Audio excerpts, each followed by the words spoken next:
Hello students, स्वागत है आपका आपके अपने यूट्यूब चैनल एग्ज़ाम तैयारी बाय नीरज बेदी। आज का हमारा टॉपिक है कैश बेसिस ऑफ अकाउंटिंग और अक्रूवल बेसिस ऑफ अकाउंटिंग, दोनों में हमने डिफरेंस बताना है। Let's start.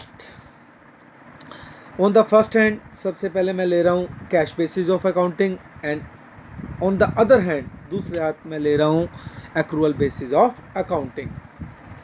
Let's start. Recording cash and credit transactions. पहले कैश बेसिस पढ़ते हैं। This basis record only cash transaction.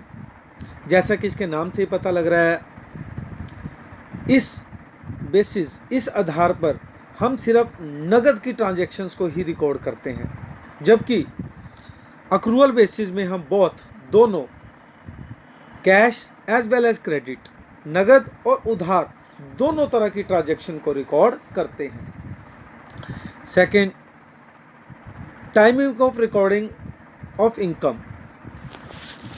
आय के लेखांकन का समय। As per this basis only those incomes are record. इस बेसिस पर हम वही इनकम रिकॉर्ड करते हैं which have been received in cash, जो हमें नगद मिली है। ऑन द अदर हैंड, दूसरी तरफ, एज पर दिस बेसिस, इस बेस के अनुसार, ऑल इनकम्स आर रिकॉर्ड, सब इनकम रिकॉर्ड करेंगे वेदर कैश इज रिसीव्ड और नॉट, चाहे वो कैश मिली है या नहीं मिली है। Third, timing of recording of expenses. व्ययों के लेखांकन का समय। एज पर दिस बेसिस या as per cash basis only those expenses are record. Cash basis के आधार पर सिर्फ वही खर्चे रिकॉर्ड होंगे which have been paid in cash, जो कि हमने नगद पे किए हैं। On the other hand, as पर अक्रूवल बेसिस, अक्रूवल बेसिस के आधार पर ऑल एक्सपेंसेस आर रिकॉर्ड, सभी खर्चों को रिकॉर्ड करना है वेदर कैश इज पेड और नॉट, चाहे जिनके लिए हमने कैश पे करी है या नहीं की है। Legal status. According to cash basis, this basis is not recognized under the Company Act 2013।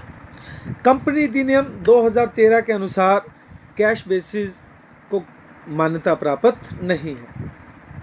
On the other, this basis is recognised under the company act 2013, परंतु अक्रूवल बेसिस को कंपनी अधिनियम 2013 के अनुसार मान्यता प्राप्त है।